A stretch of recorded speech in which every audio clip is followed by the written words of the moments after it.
হরে কৃষ্ণ কৃষ্ণ কৃষ্ণ হরে হরে। তো ভক্তবৃন্দগণ, আজকের ভিডিওটি রয়েছে বাঙালির হিন্দু ধর্মের সবচেয়ে গুরুত্বপূর্ণ উৎসব এই অম্বুবাচী উৎসব, যেটি 2026 সালের 22শে জুন সোমবার থেকে শুরু হবে এবং সম্পূর্ণরূপে এই 3 দিন মন্দির বন্ধ থাকবে। 23শে জুন, 24শে জুন এবং 25শে জুন। 26শে জুন শুক্রবার সকালে সূর্যোদয়ের পর বিশেষ শুদ্ধিকরণের পুজোর মাধ্যমে মন্দিরের দরজা পুনরায় খুলে দেওয়া হবে। কথায় রয়েছে, কিসের বার কিসের তিথি, আষাঢ়ের 7 তারিখে অম্বুবাচী। সংস্কৃতে অম্বু শব্দের অর্থ হলো জল, আর বাচী মানে হলো বৃদ্ধি বা স্ফুরণ।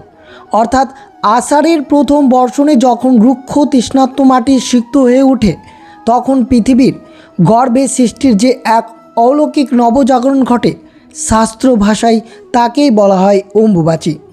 জ্যোতিষ এবং হিন্দু পুরাণ মতে আষাঢ় মাসের সূর্য যখন মিথুন রাশিতে এবং মৃগশিরা নক্ষত্রে প্রবেশ করে, ঠিক সেই সময় আমাদের এই ধরিত্রী মাতা বা পৃথিবী রজস্বালা হন। সৃষ্টির এক শাশ্বত নিয়ম হলো, একজন নারী যেমন ঋতুমতী হওয়ার পরে তার জঠরে নতুন প্রাণ ধারণের ক্ষমতা লাভ করেন, ঠিক একইভাবে গ্রীষ্মের প্রখর তাপে দগ্ধ আমাদের এই পৃথিবী মা আষাঢ়ের বর্ষণে উর্বর হয়ে ওঠেন নতুন শস্য, নতুন প্রাণ জন্ম দেওয়ার জন্য। আর এই অম্বুবাচী চলাকালীন যে বিষয়টি আপনাদের সাথে তুলে ধরব, সকল ভক্তরা এই প্রশ্নটি করেছেন। অম্বুবাচী চলাকালীন তুলসী তলায় কী করব এবং কি করা উচিত নয়। আর বিশেষ করে যদি এই স্থানে মাত্র 2টি তুলসী পাতা রেখে দিতে পারেন, তাহলে ভাগ্যের চমৎকার হতে পারে। সনাতন ধর্মাবলম্বীর প্রতিটি বাড়িতে তুলসী গাছ হলো সাক্ষাৎ মা লক্ষ্মী এবং নারায়ণের প্রতীক। প্রতিদিন সকালে তুলসী তলায় জল আর সন্ধ্যায় প্রদীপ না দিলে যেন আমাদের দিনটি অসম্পূর্ণ থেকে যায়। কিন্তু অম্বুবাচীর এই বিশেষ 3 দিন যখন আমাদের ধরিত্রী মাতা বিশ্রামে আছেন, তখন আমাদের স্বাদের তুলসী তলায় ঠিক কী নিয়ম মেনে চলব, এই 3 দিন কি তুলসী গাছে জল দেওয়া যাবে, প্রদীপ জ্বালানো যাবে, সব কিছু আপনাদের সাথে বিস্তারিতভাবে আলোচনা করা হবে। এই বিষয়টি নিয়ে অনেকের মনে চরম সংশয় রয়েছে, একটু ভুল করলেই কিন্তু চরম দোষ লাগতে পারে। তা অবশ্যই আমরা শ্রবণ করব অম্বুবাচী চলাকালীন যে 3 দিন আমরা তুলসী তলায় কী করতে পারবো এবং কি কাজ করা থেকে এড়িয়ে চলবেন। আর বিশেষ করে ভাগ্যের চমৎকার ঘটাতে চাইলে এই স্থানে 2টি তুলসী পাতা আপনারা অবশ্যই রাখতে পারেন এই অম্বুবাচী চলমান। তো অবশ্যই ভিডিওটি আপনাদের জন্য অত্যন্ত গুরুত্বপূর্ণ হতে চলেছে, তাই ভিডিওটি অবশ্যই শুরু থেকে শেষ পর্যন্ত ভক্তি সহকারে শ্রবণ করবেন। আর চ্যানেলে নতুন হয়ে থাকলে দয়া করে চ্যানেলটিকে সাবস্ক্রাইব করবেন, লাইক করবেন, কমেন্টে ভক্তি ভালোবাসা শ্রদ্ধা দিয়ে জয় মা কামাখ্যা দেবীর জয় লিখে দিতে ভুলবেন না এই শুভ দিনটিতে। অবশ্যই ভিডিওটি আপনারা শুরু থেকে শেষ পর্যন্ত ভক্তি সহকারে শ্রবণ করুন। 2026 সালের 22শে জুন সোমবার থেকে শুরু হবে এই অম্বুবাচী এবং তা শেষ হবে 26শে জুন শুক্রবার সকালে সূর্যোদয়ের পর বিশেষ শুদ্ধিকরণের পুজোর মাধ্যমে মন্দিরের দরজা পুনরায় খুলে দেওয়া হবে। অম্বুবাচী শব্দটির অর্থ হল জলের বৃদ্ধি বা স্ফুরণ। হিন্দু শাস্ত্র এবং পুরাণ অনুসারে আষাঢ় মাসের মৃগশিরা নক্ষত্রের 4র্থ পদে পৃথিবী বা ধরিত্রী মাতা ঋতুমতী বা রজস্বালা হন। সৃষ্টির নিয়ম অনুসারে একজন নারী যেমন ঋতুমতী হওয়ার পর সন্তান ধারণের ক্ষমতা লাভ করেন, ঠিক তেমনই বর্ষার শুরুতে ধরিত্রী মাতাও নতুন শস্য জন্ম দেওয়ার জন্য প্রস্তুতি হন। অম্বুবাচী কোনো সাধারণ প্রথা নয়, এটি হলো নারী শক্তির উর্বরতা এবং সৃষ্টির এক বিশাল উদযাপন। অম্বুবাচীর কথা উঠলে আমাদের মনে মস্তিষ্কে ছুটে যায় আসামের গুয়াহাটি নীলাচল পাহাড়ে চূড়ায় অবস্থিত একটি অলৌকিক স্থানে মা কামাখ্যা মন্দিরে। এটি কোনো সাধারণ মন্দির নয়, এটি হলো সনাতন ধর্মের 51টি সতী পীঠের অন্যতম তন্ত্র সাধনায় সবচেয়ে শক্তিশালী পীঠ স্থান। পুরাণ মতে দেবাদিদেব মহাদেব যখন দেবী সতীর মৃতদেহ কাঁধে নিয়ে তাণ্ডব নৃত্য করেছিলেন, তখন ভগবান বিষ্ণুর সুদর্শন চক্রের আঘাতে দেবীর দেহের অংশগুলো পৃথিবীতে ছড়িয়ে পড়ে। এই নীলাচল পাড়ে পড়েছিল দেবীর মাতৃ অঙ্গ। সবচেয়ে আশ্চর্যের বিষয় হলো কামাখ্যা মন্দিরের মূল গর্ভগৃহে মা দুর্গা কালীর মতো কোনো মূর্তি নেই। সেখানে রয়েছে কেবল পাথরের তৈরি একটি যোনি আকৃতির ফাটল। সেখান থেকে সারা বছর একটি প্রাকৃতিক প্রস্রবণের মতো জল প্রবাহিত হয়। কিন্তু অম্বুবাচীর এই 3 দিন ঘটে এক অবিশ্বাস্য অলৌকিক ঘটনা। বলা হয় এই 3 দিন মা কামাখ্যা ঋতুমতী হন, আর সেই প্রমাণস্বরূপ পাথরের ফাটল থেকে প্রবাহিত জলের রং অদ্ভুতভাবে লাল হয়ে যায়। বিজ্ঞান আজও এই 3 দিন ঠিক কেন জলের রং এমনভাবে লাল হয় তার কোনো সুনির্দিষ্ট বা সর্বজনীন ব্যাখ্যা দিতে পারেনি। তাই এটি ভক্তদের কাছে আজও এক বিশাল রহস্য। মন্দির বন্ধ করার আগে প্রধানত পুরোহিতরা গর্ভগৃহের ভিতরে সেই পাথরের ওপর একটি পরিষ্কার সাদা সুতির কাপড় বিছিয়ে দিয়ে আসেন। 3 দিন পর যখন আবার মন্দিরের দরজা খোলা হয় তখন দেখা যায় সেই সাদা কাপড়টি সম্পূর্ণ লাল রক্তবর্ণ ধারণ করেছে। একে বলা হয় রক্তবস্ত্র। এই মহাগ্রহ প্রসাদ পাওয়ার জন্য দেশ বিদেশ লক্ষ লক্ষ ভক্ত ব্যাকুল হয়ে থাকেন। তন্ত্রশাস্ত্রে বিশ্বাস করা হয় যে এই পবিত্র বস্ত্রের এক টুকরো অংশ কাছে থাকলে সব ধরনের বিপদ, অশুভ দৃষ্টি বা নেতিবাচক শক্তি থেকে চিরতরের মুক্ত পাওয়া যায়। এই সময়টা শুধু ভক্তদের জন্য নয়, তন্ত্র সাধনের জন্য বছরের সবচেয়ে প্রতীক্ষিত সময়। সারা বছর হিমালয় গুহা বা লোকচক্ষুর আড়ালে লুকিয়ে থাকা অঘরী, নাগা সন্ন্যাসী, কপালিকা এবং মহাশক্তিশালী তান্ত্রিকরা এই অম্বুবাচীর সময় কামাখ্যায় নেমে আসেন। চারদিকে ধূপ ধুনো, তীব্র গন্ধ, ডমরুর শব্দ, গভীর রাতের মন্ত্রোচ্চারণ আর সাধুদের রহস্যময় উপস্থিত। পুরো নীলাচল পাহাড় যেন এক অন্য জগতে পরিণত হয়।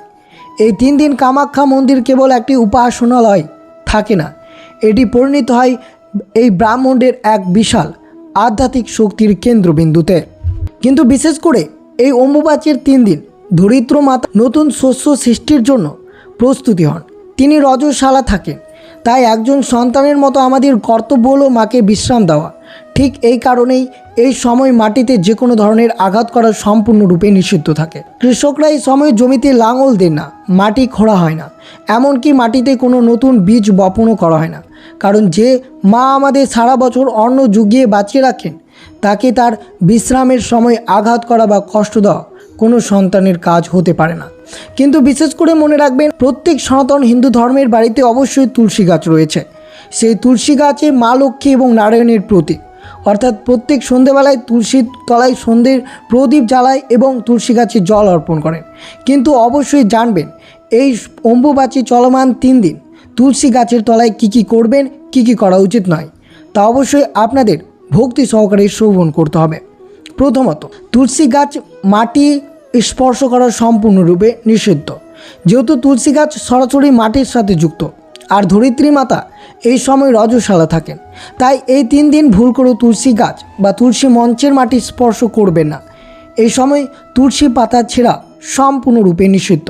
তাই অম্বুবাচী শুরু হওয়ার আগেই পুজোর জন্য প্রয়োজনীয় তুলসী পাতা তুলে পরিষ্কার জায়গায় সংরক্ষণ করে রাখা উচিত। জল দেওয়ার বিশেষ নিয়ম। অনেকেই ভাবেন এই 3 দিন বুঝে তুলসী গাছ জল দেওয়া মহাপাপ। বিষয়টা ঠিক তা নয়। অম্বুবাচী চলাকালীন তুলসী গাছের গোড়ায় সরাসরি হাত দিয়ে বা ঘটি ছুঁয়ে জল ঢালা নিষেধ। কিন্তু গ্রীষ্মের তাপে গাছ যদি শুকিয়ে যাওয়ার অবস্থায় থাকে তবে দূর থেকে এমনভাবে সামান্য জল ছিটিয়ে দিতে পারেন যাতে মাটি বা গাছ আপনার হাত কোনোভাবে স্পর্শ না করে। অবশ্যই মনে রাখবেন, জল দেওয়ার সময় আপনারা গাছ বা মাটি কিছুতেই স্পর্শ যাতে না করেন। 3 নম্বরে রয়েছে লাল কাপড়ের আচ্ছাদন। বহু প্রাচীন বৈষ্ণব পরিবারে এবং মন্দিরের এই সময় একটি অত্যন্ত সুন্দর নিয়ম পালন করা হয়। ধরিত্রী মাতার প্রতি সম্মান জানাতে তুলসী মঞ্চের চারদিকে বা গাছের গোড়ার একটি পরিষ্কার লাল শালু বা লাল সুতির কাপড় দিয়ে ঢেকে রাখা হয়। এটি প্রকৃতির পবিত্র চক্রের মতো আমাদের শ্রদ্ধের প্রতীক। 4 নম্বর, প্রদীপ বা ধূপকাঠি প্রজ্বলন। আপনারা নিশ্চয়ই সন্ধ্যায় তুলসী তলায় প্রদীপ বা ধূপকাঠি জ্বালাবেন এই অম্বুবাচী চলমান। ভগবানকে স্মরণ করা তো আর বন্ধ থাকতে পারে না, তবে মনে রাখবেন এই অম্বুবাচী চলাকালীন প্রদীপ বা ধূপকাঠি সরাসরি তুলসী মঞ্চের মাটিতে বা গাছের গোড়ায় গাঁথবেন না। মঞ্চের একটু বাইরে কোনো পরিষ্কার পিতলের পাত্র, কাঁসা বা ইটের ওপর প্রদীপটি স্থাপন করবেন। দূর থেকে প্রণাম মন্ত্র পাঠ করবেন। গাছ স্পর্শ না করে একটু দূর থেকে হাত জোড়ো করে ভক্তি ভরে তুলসী প্রণাম মন্ত্র পাঠ করবেন। মনে রাখবেন বন্ধুরা, ঈশ্বর কেবল আমাদের ভক্তি আর মনের শুদ্ধতা দেখেন, বাহ্যিক আড়ম্বর নয়। তাই এই অম্বুবাচী চলাকালীন এই 3 দিন দূর থেকে করা আপনার ভক্তিপূর্ণ প্রণাম মা তুলসী এবং ভগবান নারায়ণের চরণ কমলে ঠিক একইভাবে পৌঁছে যাবে। আশা করি এই অম্বুবাচী চলমান তুলসী তলার এই নিয়মগুলো আপনাদের মনে আর কোনো সংশয় নেই। ভক্তি ভরে ভগবানকে ডাকুন, তিনি সবারই মঙ্গল করবেন। এতক্ষণ আপনারা শ্রবণ করলেন তুলসী তলায় কী কী করা উচিত নয় এই অম্বুবাচী চলমান।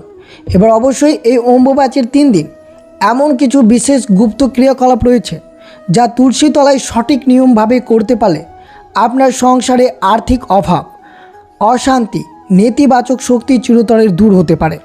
তাই অবশ্যই আপনারা এই শুভ দিনে তুলসী গাছের এই ক্রিয়াকলাপগুলো অবশ্যই করতে পারেন, কিন্তু মাটি স্পর্শ না করে। প্রথমত অবশ্যই শ্রবণ করুন আর্থিক উন্নতির জন্য হলুদ ও প্রদীপের এই গুপ্ত ক্রিয়াকলাপ। অম্বুবাচীর এই 3 দিন প্রতিদিন সন্ধ্যায় তুলসী মঞ্চের একটু বাইরে মাটি স্পর্শ না করে একটি শুদ্ধ ঘিয়ের প্রদীপ চালান। এবার সেই প্রদীপের ঘিয়ের মধ্যে 1 চিমটি খাঁটি গুঁড়ো হলুদ মিশিয়ে দিন।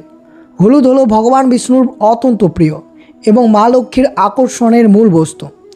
অম্বুবাচী জাগ্রতের সময় ঘিয়ে পোড়া হলুদ সুবাস যখন বাতাসে ছড়ায়, তখন তা আপনার বাড়ির সমস্ত নেতিবাচক শক্তি বা নেগেটিভ এনার্জি শুষে নেয়। ঘরে মা লক্ষ্মীর স্থায়ী বাস নিশ্চিত। যাদের কোনো কাজে বা চাকরিতে বাধা আসে তারা অবশ্যই এই অম্বুবাচী চলমান এই ক্রিয়াকলাপগুলো অবশ্যই করবেন। দ্বিতীয় নম্বর, সংসারের শান্তির জন্য লাল সুতোর প্রয়োগ। অম্বুবাচীতে লাল রঙের গুরুত্ব সবচেয়ে বেশি, কারণ এটি সৃষ্টির প্রতীক। স্বামী স্ত্রীর মধ্যে অকারণে অশান্তি লেগে থাকে বা সংসারে সুখের অভাব, তবে অম্বুবাচী চলাকালীন একটি একদম নতুন এবং পরিষ্কার লাল সুতো বা লাল শালু কাপড় কিনে আনুন। দূর থেকে ভক্তি ভরে সেটি তুলসী মঞ্চের গায়ে জড়িয়ে দিন, আচ্ছাদন হিসেবে পরিয়ে দিন। মনে মনে নিজের মনস্কামনা জানান। অম্বুবাচী শেষ হওয়ার পর সেই লাল সুতো বা কাপড়টি সযত্নে আপনার আলমারিতে বা টাকা রাখার জায়গায় রেখে দিন। দেখবেন সংসারে কিভাবে আর্থিক উন্নতি এবং ম্যাজিকের মতো শান্তি ফিরিয়ে আসে। 3 নম্বরে রয়েছে মনোবাঞ্ছা পূরণের কয়েকটি ক্রিয়াকলাপ। যে কোনো একটি দিন, অর্থাৎ অম্বুবাচী যে 3 দিন রয়েছে, যে কোনো তার মধ্যে যে কোনো একটি দিন 1 টাকা বা 5 টাকার কয়েন গঙ্গা জলে ধুয়ে পরিষ্কার করে নেবেন।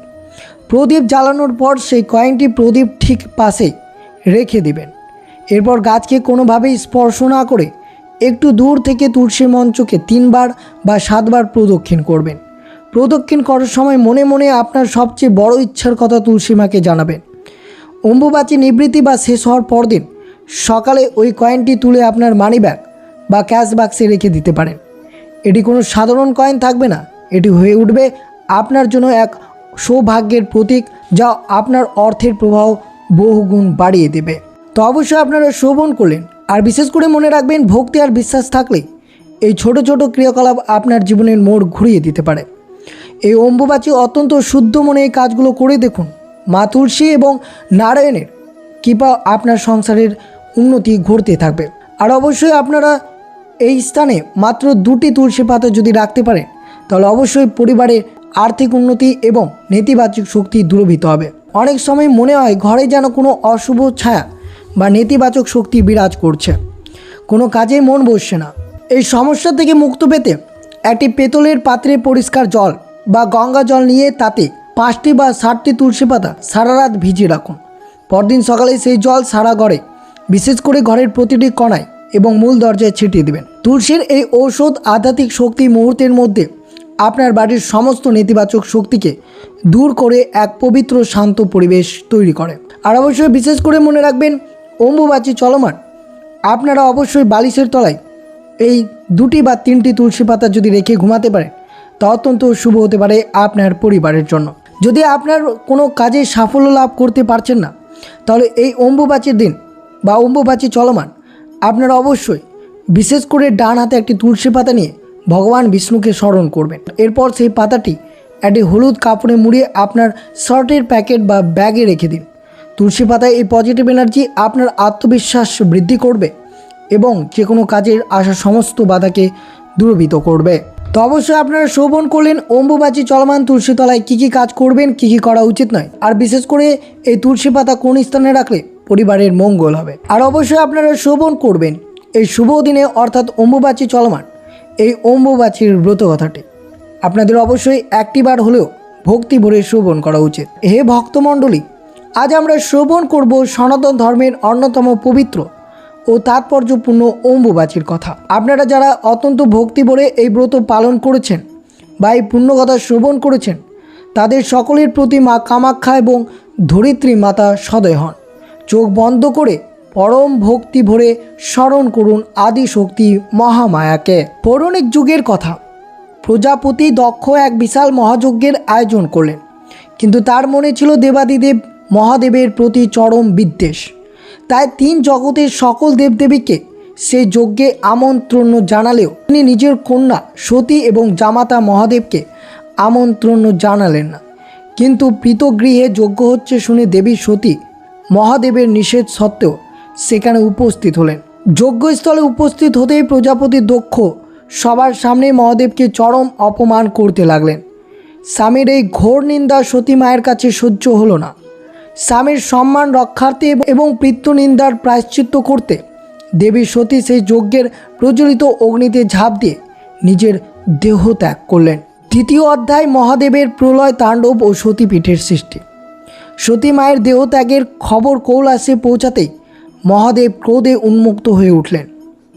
তার ক্রোধের আগুনে দক্ষের যজ্ঞ লণ্ডভণ্ড হয়ে গেল। সতী মায়ের প্রাণহীন পূর্ণদেহ কাঁধে তুলে নিয়ে মহাদেব শুরু করলেন তাণ্ডব প্রলয় নৃত্য। মহাদেবের তাণ্ডবে গোটা বিশ্ব ব্রহ্মাণ্ড তখন ধ্বংসের মুখে। সৃষ্টিকে রক্ষাকর্তার ত্রাতা হয়ে এগিয়ে এলেন ভগবান শ্রী বিষ্ণু। তিনি তার সুদর্শন চক্র নিক্ষেপ করলেন। বিষ্ণুর চক্রের আঘাতে সতী মায়ের পবিত্র দেহ 51টি খণ্ডে বিভক্ত হয়ে মর্তলোকে নানা স্থানে পতিত হলেন। যেখানে যেখানে মায়ের পবিত্র দেহাংশ পড়ল সেখানে সেখানে মহামহিময় সতীপীঠ বা শক্তিপীঠ গড়ে উঠল। মায়ের শরীরের সবথেকে গুরুত্বপূর্ণ অংশ অর্থাৎ যোনি পতিত হয়েছিল আসামের নীলাকল বা নীলাচল পর্বতে। এই মহাপবিত্র স্থানটি আজ বিশ্বজুড়ে মা কামাখ্যা মহাপীঠ নামে পূজিত। এটি কেবল একটি মন্দির নয়, এটি সমগ্র বিশ্ব ব্রহ্মাণ্ডের সৃষ্টির কেন্দ্রবিন্দু। তাই শাস্ত্র বলেছে, আষাঢ় মাসে যখন সূর্যদেব মিথুন রাশিতে প্রবেশ করে তখন বর্ষার প্রথমে বড়ি ধারায় সিক্ত হয়ে আমাদের পৃথিবী মা ধরিত্রী মাতার রজস্বলা হন। সৃষ্টির নিয়মে একজন নারী যখন ঋতুমতী হওয়ার পর নতুন প্রাণের জন্ম দিতে পারেন, আমাদের পৃথিবী ও মা ঠিক তেমনই এই সময় নতুন শস্য ও নতুন প্রাণের সৃষ্টি করার জন্য উর্বর হয়ে ওঠে। যেহেতু কামাখ্যা মন্দিরের মাতৃ অঙ্গের পবিত্র পীঠস্থান, তাই এই অম্বুবাচীর 3 দিন মা কামাখ্যাও ঋতুমতী হন। এই 3 দিন মায়ের গর্ভগৃহের দরজা সম্পূর্ণ বন্ধ থাকে। স্বয়ং ধরিত্রী মাতা এই 3 দিন এক গভীর আধ্যাত্মিক বিশ্রামে চলে যান। তাই সন্তানের মতো আমাদের পরম কর্তব্য হলো এই 3 দিন মাকে কোনো কষ্ট না দেওয়া। এই কারণে অম্বুবাচীতে মাটি খোঁড়া, হাল চাষ করা বা গাছপালা কাটা সম্পূর্ণরূপে নিষিদ্ধ। যারা এই 3 দিন অত্যন্ত নিষ্ঠার সাথে অম্বুবাচীর নিয়ম পালন করবেন, তুলসী তলার পবিত্র বজায় রাখবেন, ধরিত্রী মাতার প্রতি সম্মান প্রদর্শন করবেন, তাদের জীবনে কখনো অন্ন ও বস্ত্রের অভাব হবে না। 3 দিন পর যখন মন্দিরের দরজা খোলা বা মা শুদ্ধ স্নান করেন, তখন ভক্তরা মায়ের পবিত্র রক্ত বস্ত্র প্রসাদ লাভ করেন। কথিত আছে, যে ব্যক্তি অম্বুবাচীর এই পুণ্যকথা ভক্তি ভরে পাঠ করেন বা শ্রবণ করেন, তার সংসারের সমস্ত দুঃখ, দারিদ্র এবং নেতিবাচক শক্তি দূর হয়ে যায়। তার গৃহে স্বয়ং মা লক্ষ্মী ও নারায়ণের কৃপা দৃষ্টি বজায় থাকে। আসুন আমরা সকলে মিলে পূর্ণ ভক্তি ভরে একবার মায়ের জয়ধ্বনি করি। জয় মা কামাখ্যা, জয় ধরিত্রী মাতা, ওম শান্তি শান্তি শান্তি। তো অবশ্যই আপনারা শ্রবণ করলেন অম্বুবাচীর ব্রত কথাটি, তার সাথে শ্রবণ করলেন এই অম্বুবাচী চলমান তুলসী তলায় কী কী কাজ করা উচিত নয়, কী কী করা উচিত, কী করলে পরিবারের সুখ সমৃদ্ধি ভরে থাকবে। তো এই ছিল ভিডিওটি ভালো লাগলে অবশ্যই চ্যানেলটিকে সাবস্ক্রাইব করবেন, লাইক করবেন, কমেন্টে ভক্তি ভালোবাসার শ্রদ্ধা দিয়ে জয় মা কামাখ্যা দেবীর জয় লিখে দিতে ভুলবেন না। এবং ভিডিওটি আপনার আত্মীয় ভক্ত বা বন্ধুদের সাথে অবশ্যই শেয়ার করবেন। সুস্থ থাকবেন, সতর্ক থাকবেন। জয় শ্রীকৃষ্ণ, রাধে রাধে।